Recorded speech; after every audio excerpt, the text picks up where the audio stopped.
Hello, this is Midday News. Thanks for joining us. JICA PNG, in collaboration with the Department of Agriculture and Livestock and the National Agriculture Research Institute, has signed the official record of discussion for the upcoming project for capacity development of sustainable integrated farming system using the SHEP approach in East New Britain Province.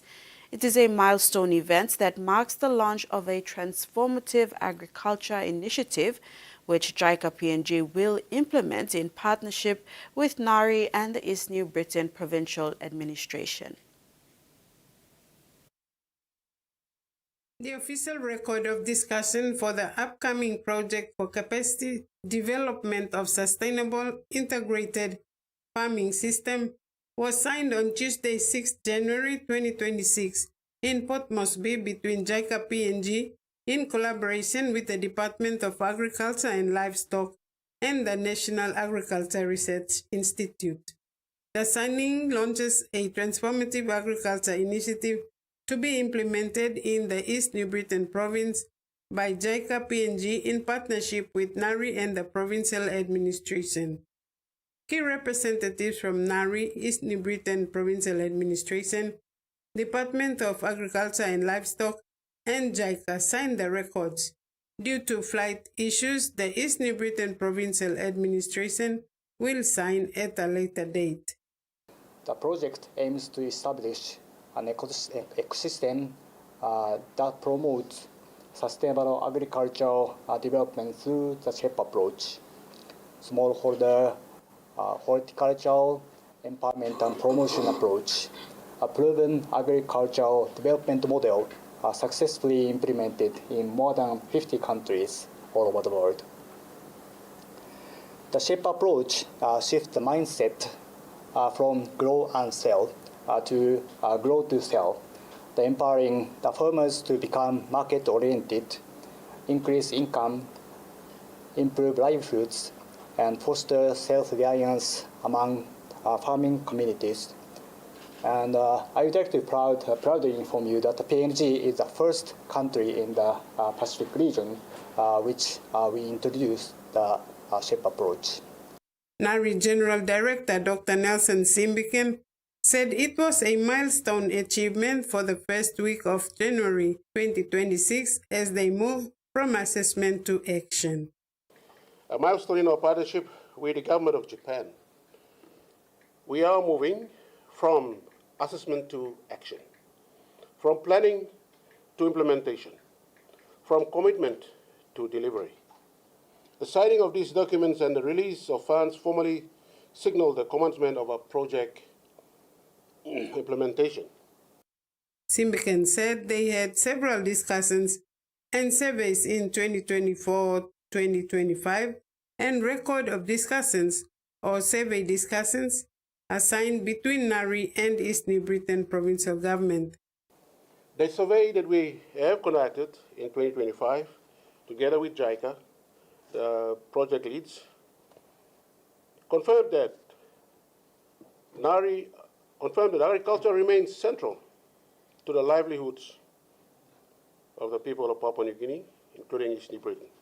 This landmark agriculture project will be implemented across all 4 districts of East New Britain: Gazelle, Kokopo, Rabaul, and Pomio. Each will be coordinated from the NARI Regional Center in Kerevat. It is planned to last for 5 years, beginning soon after the signing. Frida Kana, TVWAN News. LaSalle Technical Secondary School, although opening new classrooms last year, cannot cater for the growing number of students who wish to attend the school. Deputy Principal Administration of LaSalle Technical Secondary School, Brother Francis Toliman, said this yesterday. So there are many more people coming, and still now you can see by even before the end of last year, 2025, we already had lots of interest letters coming in. And we put those notices even before we finished school, because we already had our list and we hadn't had a selection. So we had to go by the selection first before we can take anyone in. So yes, the ranking of the school has had a big impact also on people wanting their children to come to our school. Turning overseas, share markets across the world went up except for Australia's. Questions are being asked about the economics of Donald Trump's plan to take advantage of Venezuela's oil reserves. Winners from America ousting Nicolas Maduro and prosecuting the former Venezuelan leader were Chevron and ExxonMobil, which both saw big increases to their share price overnight and helped push Wall Street's Dow Jones index to a new record high. But despite Donald Trump's claims that these companies are ready and willing to invest big and exploit Venezuela's vast oil reserves, industry sources are saying privately they're not super keen. For starters, oil prices are at their lowest level in about 5 years, too low to justify these companies spending tens of billions of dollars to revive Venezuela's decaying oil infrastructure, unless they get reimbursed by the US taxpayer, which would go down really well, I'm sure. Despite that, oil prices rebounded, but from a low base, and it was a strong day for gold, silver, and especially copper, which hit a new record. Overseas, markets in China, Japan and South Korea rose sharply, but it was a bad day for the local share market, which slipped by around 0.5%, driven by steep falls in the share price of the big four banks for no obvious reason, apart from the fact they're looking a bit overvalued, especially Commonwealth Bank. And shares of BlueScope Steel surged more than 20% after it received a $13 billion takeover bid from a US company called Steel Dynamics and a company called SGH, formerly known as Seven Group Holdings, which is controlled by media mogul Kerry Stokes. If successful, Steel Dynamics will own BlueScope's businesses in the US, while Stokes will get BlueScope's Australian operations. And finally, the Aussie dollar was a bit higher today at 67.3 US cents. And that's finance. Restrictions on protests in New South Wales have been extended for a further 2 weeks. Legislation passed after the Bondi terror attack allows police to designate public spaces as restricted from assemblies for a fortnight after a declared terror incident. The declaration can be extended every 2 weeks for up to 3 months and was due to expire tomorrow. The declaration today is about providing support to the community. It's about saying time is not now for any retribution. Time is now not about affecting public safety. And it's about saying we want the community to feel confident to move around safely. Again, I make this abundantly clear. This is not about stopping free speech. Public assemblies, when held peacefully, is still allowed. They are not prohibited. But no Form 1s will be approved. Therefore, those that act outside the Summary Offences Act are likely to have action taken against them. Where someone obstructs pedestrians or traffic, behaves in a way that is intimidating or harassing, or behaves in a manner that is likely to cause fear, they may be provided a move-along direction by police. It will be an offence if a person does not comply with that direction. South Australians are being told to prepare for sweltering days ahead as a severe heatwave intensifies across the state.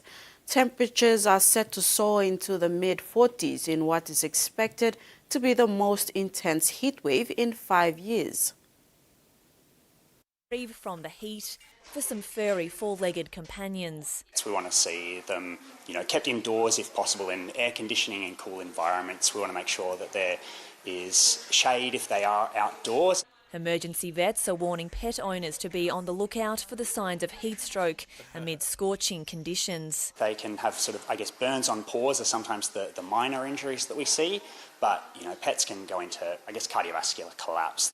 A severe heatwave continues moving across the state, with the Bureau warning Wednesday is likely to be the hottest day for some areas. For Adelaide, we're now expected to see a maximum temperature of 42 degrees, even 44 degrees through the northern suburbs, and that's after an overnight low of just 25 degrees. The CFS has declared total fire bans for 12 of the state's 15 districts, rating conditions as extreme.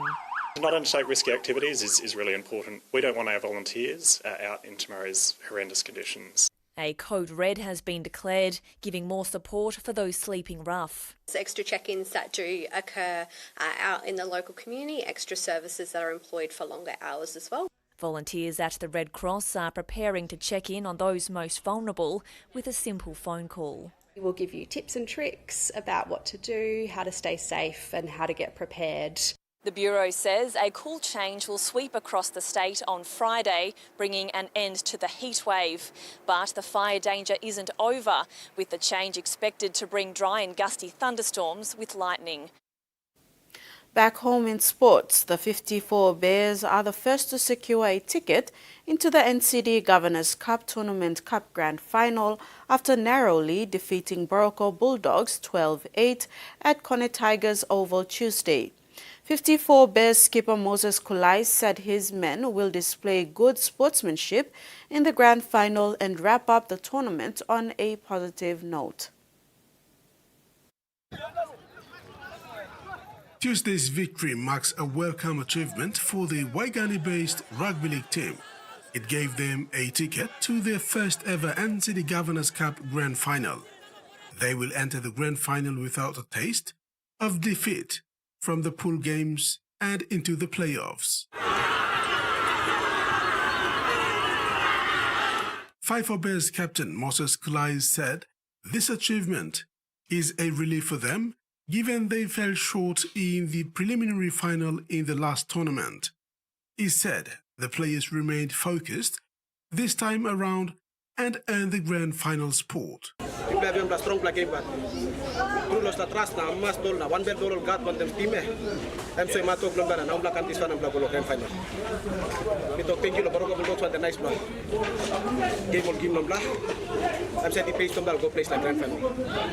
Kulai praised the Boroko Bulldogs for putting up a tough challenge. He described the semi-final clash as highly competitive. He said the Bears respected their opponents and will continue to display good sportsmanship in the game.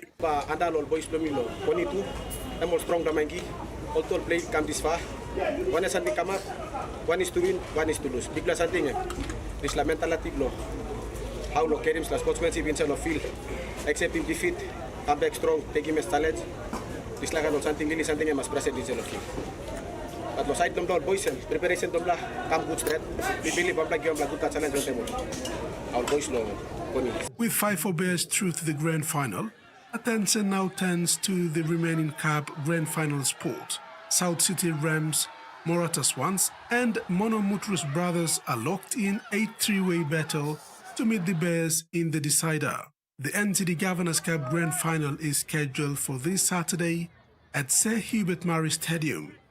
A strong crowd of supporters is expected to turn up for the final showdown of the rugby league competition. The NCD Governors Cup is an initiative of NCD Governor Powers Parkup and has been running for more than a decade. The tournament continues to play an important role in promoting rugby league, providing opportunities for young players across the National Capital District to participate. Rex.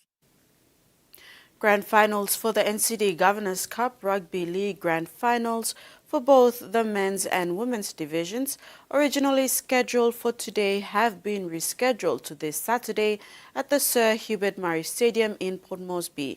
Rex Litter with this report. This decision was made by the tournament director Billy Aki and his executive team to address outstanding technical and judiciary issues stemming from the Cup qualifying playoff process. In light of several complaints and appeals regarding player eligibility, referee decisions, and discrepancies in points tally, Aki emphasized the importance of allowing sufficient time to resolve these matters. While efforts have been made to address some of these issues, others are beyond their control. Aki expressed gratitude for the patience and understanding of all involved as they navigate these challenges. In the Men's Cup playoff, the 54 Bears have secured the first spot in the grand final and are now waiting for the outcome of a critical rematch today to determine their opponent. On the women's side, The finalists have been confirmed, with Kapamanda EP Park Sisters set to face Tobalu for the championship on Saturday. All eyes will be on the field as fans anticipate an exciting showdown in both divisions. Rex Lita, TVWAN Sport. And that ends the midday news. Do join us at 6 tonight for more news and sports. Bye now.